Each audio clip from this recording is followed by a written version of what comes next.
Good morning sir. രാജ്യത്തെ ക്രമസമാധാനം പുനഃസ്ഥാപിക്കാൻ ഇറങ്ങിപ്പുറപ്പെട്ട സിഐക്ക് ഇപ്പൊ കൂനിന്മേൽ കുരുവെന്ന പോലെയായി. ഒന്നിനുമേൽ ഒന്നായി കേസുകൾ വന്ന് കുമിഞ്ഞു കൂടുകയല്ലേ. ഒരെണ്ണം അന്വേഷിക്കാൻ ഇറങ്ങി തിരിച്ചിട്ട് ഇപ്പൊ 3 കഴിഞ്ഞു.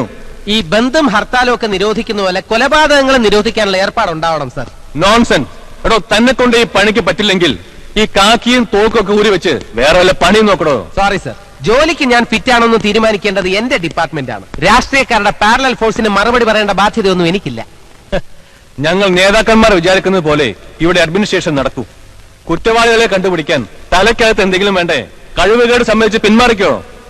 ഡൽഹിയിൽ നിന്നും ബുദ്ധിയും ശക്തിയും ചങ്കുറപ്പുമുള്ളവരെ ഞാൻ കൊണ്ടുവരും.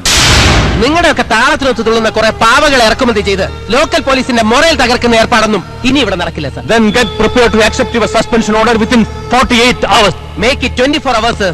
You can suspend me, dismiss me or transfer me. I don't mind. പക്ഷേ ആ ഓർഡർ കൈപ്പറ്റുന്നതിന് മുമ്പ് എന്റേതായിട്ടുള്ള ചില ഫൈൻഡിങ്സ് സ്റ്റേറ്റിലെയും സെന്ററിലെയും ഹോം മിനിസ്റ്റർക്ക് ഞാൻ കൈമാറും. I don't care. You have to. Business സാമ്രാജ്യം സ്വന്തം കൈപ്പിടിയിൽ ഒതുക്കാൻ വേണ്ടിയാണ് കൂടെയുള്ള 2 ബിസിനസ് പാർട്ട്നേഴ്സിനെ നിങ്ങൾ കൊല്ലിച്ചേർന്ന ഒരു കൺക്ലൂഷനിലെത്തി. അത് പത്രക്കാർക്ക് ഞാൻ ലീക്ക് ചെയ്താൽ സാറിന്റെ പൊളിറ്റിക്കൽ കരിയർ, മന്ത്രിസ്ഥാനമൊക്കെ എന്ന് സ്വപ്നമായിട്ട് തന്നെ അവശേഷിക്കും. MLA പോയിട്ട് ഇലക്ഷനിൽ ഒരു കാൻഡിഡേറ്റ് പോലും ആകാൻ കഴിയാതെ mass leader Viswanathan. Shut up, you fool. Better you keep your mouth shut. That will be better for me, for you and for my investigation. Goodbye.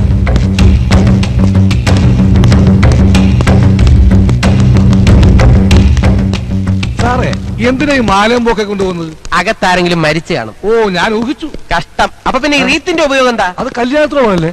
കല്യാണത്തിന്